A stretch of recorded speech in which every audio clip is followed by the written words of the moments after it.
Yung baba, oil ring. So, may mga parts yung piston. Piston pin lock, tapos pin, connecting rod, then shell, bearing. Tapos connecting rod, bolt and nut. Okay? So, itong piston ang pinakapuso ng makina. Ang piston ay nakakabit dito sa crank. So, ito yung segunyal, crankshaft. Pinaka-backbone ng makina. When I say backbone, napaka-laking bagay yan. Para sa tao, kung backbone mo nasira, useless na yung makina. Pag nasira ang crankshaft, useless na yan. Diba sa tao, pag backbone sira, wala na, hindi na makatayo. Ganon din yung makina. So ito yung crankshaft. A rotating parts of the engine that changes the movement of the piston, which is reciprocating into rotary. So binabago niya. Sino ba nagtutulak para umikot to? Yung piston assembly. Okay? So, itong piston assembly natin nakakabit sa connecting rod journal ng crankshaft. 4 yan. So, 4 yung journal. Ito po yun. 1, 2, 3, 4. Hindi ko masyado na-elaborate yan dahil natutunan na ninyo yan. Pinaliwanag ko na yan eh. Ha? Pinaliwanag ko na yan. Di ba? Hindi ko pa napaliwanag. Sa inyo, yung cylinder block. Paliwanag ko nandun, no? Di ba? Okay. Etong tinatawag natin crankshaft assembly natin, ito yung counterweight. Ang counterweight, yan yung nagbabalance sa crankshaft para smooth ang ikot ng makina. Then meron maliit na butas dito. Ang tawag natin dyan ay oil gallery. Ang oil gallery, daanan ng langis dito sa tinatawag natin crankshaft assembly. Then, with this shaft, dito sa shaft na to, so journal natin, sa journal na to, merong mga bearing na dapat tugma sa laki nito. Kaya pagka ang bearing dito ay maluwag dito, masama ang epekto sa makina. Ha?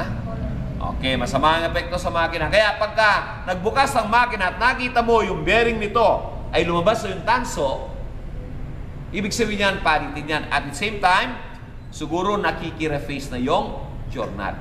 Refacing ang tawag natin sa journal na to. So, 4 yan. 1, 2, 3, 4. 4 na piston ang ikakabit natin.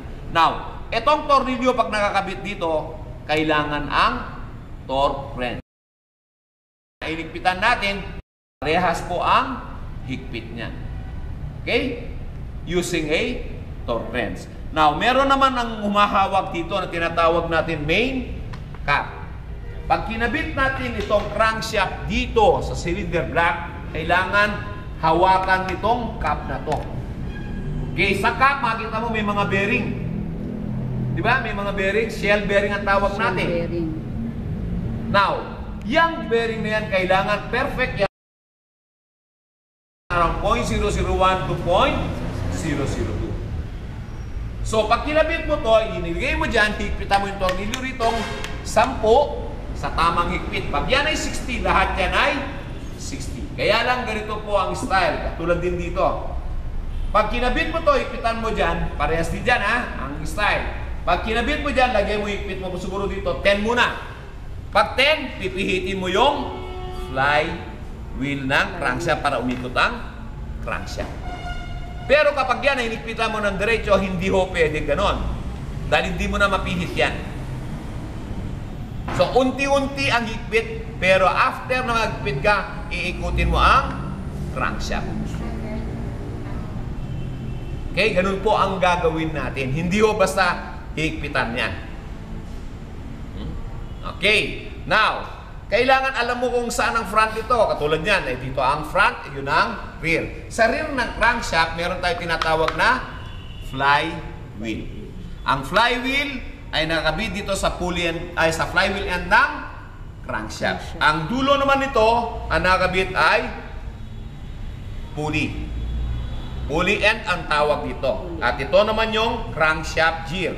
Ang crankshaft gear natin ay kailangan tugma yung marka doon sa marka ng camshaft gear natin. Meron tayong camshaft gear na tinatawag, kailangan may marka doon. I-align natin kapag kinakabit yan. Once hindi na-align yan, hindi po aandar ang makina. May alignment po yan. So, ayun, tinanggal ata rito na. Meron pa ba dito? Wala na. Nandito yun eh. Meron pang gear dyan? Wala na. Tinanggal na. Okay. So, meron gear dito. Yung gear dito, merong i-align natin dyan. Okay. Now, meron din rocker arm assembly dito. So, yung rocker arm assembly, yun yung nagbubukas dito sa valvula natin. Okay? Hindi ko na masyado elaborate ito dahil alam na ninyo ito. So, ito lang yung mga bahagi o konti lang bahagi ng makina. Ang mas marami yung accessories ng makina. So, I hope na sa susunod next week, hindi yung Sabado na to next week, magdadala kayo ng pantrabaho at mag-overhaul tayo ng Sir, ang makina. posisyon na ito, tanong na. Ang posisyon na ito ganito, ito na ibabaw. Hindi, ilalim yan. May oil pan yan. Ito yung ibabaw. Bali yan ang ibabaw, sir. Oo, ito. Takip niyan. Ito yung tinatawag natin timing cover. Ito yung exhaust manifold and intake manifold. Ito yung push rod. Mga push rod yan. So sa loob niyan, merong valve lifter.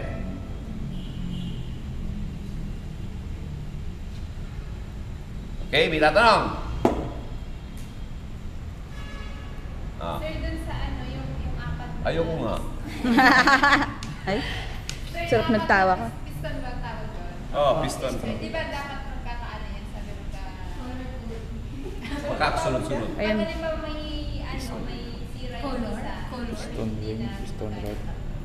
Hindi mo na pwedeng gamitin yon.